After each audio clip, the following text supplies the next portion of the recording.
আজ শেহারাবাজার শ্রীরামকৃষ্ণ বিবেকানন্দ সেবাশ্রমে শুভ দ্বারোদ্ঘাটন উৎসবের আয়োজন করা হয়। এলাকার অগণিত ভক্তবৃন্দের সাহায্য এবং সহযোগিতায় মন্দিরটিকে সম্পূর্ণরূপে গড়ে তোলা সম্ভব হয়েছে। আজ তাই শ্রীরামকৃষ্ণ বিবেকানন্দ সেবাশ্রমের দ্বারোদ্ঘাটন উৎসবের আয়োজন করা হলো পূজাপাঠ হোমযজ্ঞের মধ্য দিয়ে। প্রথমে প্রভাত ফেরির মধ্যে দিয়ে অনুষ্ঠানের শুভ সূচনা করা হয়। শেহারাবাজার কালী মন্দির থেকে এই প্রভাত ফেরি শুরু হয়ে লাইকা কালী মন্দির পর্যন্ত যায়। বেলুর মঠের বিভিন্ন শাখা সেন্টারগুলি থেকে অগণিত ভক্তবৃন্দ এসে উপস্থিত হয়েছেন মন্দির প্রাঙ্গণে। উপস্থিত হয়েছেন মহারাজেরা।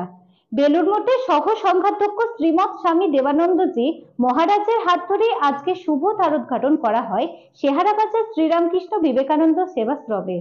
প্রায় 12 থেকে 13,000 ভক্তবৃন্দের উপস্থিতি ছিল মন্দির প্রাঙ্গণে। সকলেই এদিন দুপুরে ভোগ প্রসাদ গ্রহণ করেন। একথা জানান শেহারাবাজার শ্রীরামকৃষ্ণ বিবেকানন্দ সেবাশ্রমের সহ সম্পাদক শ্রী প্রভাত কুমার কুন্ডু। বলরাম সাহার রিপোর্ট, সাম্যজিৎ। আজ শেহারাবাজার শ্রী রামকৃষ্ণ বিবেকানন্দ সেবাশ্রমের শুভ দ্বারোদ্ঘাটন উৎসব অনুষ্ঠিত হচ্ছে।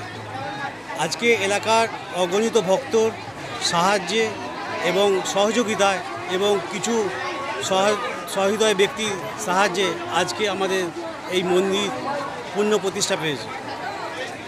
সকাল থেকে হোম যজ্ঞ পূজাপাঠ এর মাধ্যমে আমাদের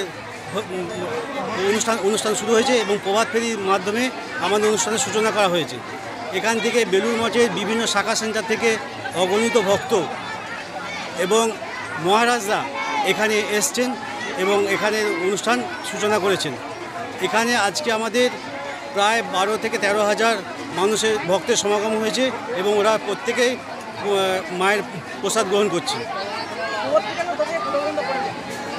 প্রভাত ফেরিটা আমরা 7টায় শুরু করেছি। আমাদের শেহারা বাড়ি কালীতলা থেকে লাইকা কালী মন্দির পর্যন্ত আমাদের প্রভাত ফেরি হয়েছে। আর আজকে আমাদের মন্দিরের শ্রী মন্দিরে দ্বারোদ্ঘাটন করলেন শ্রীমৎ স্বামী দিব্যানন্দজি মহারাজ। উনি হচ্ছেন বেলুর মঠের সহ সংঘাধ্যক্ষ। এটা শেহারাবাজার রায়না ব্লকের বর্ধমান ডিস্ট্রিক্ট। আমার নাম শ্রী প্রভাত কুমার কুন্ডু। আমি হচ্ছেন সহ সম্পাদক এই আশ্রমে। Bengal Fifth Hospital, the first fully NABH accredited multi-speciality corporate hospital with affordable and quality healthcare services. Have faith, Bengal Faith.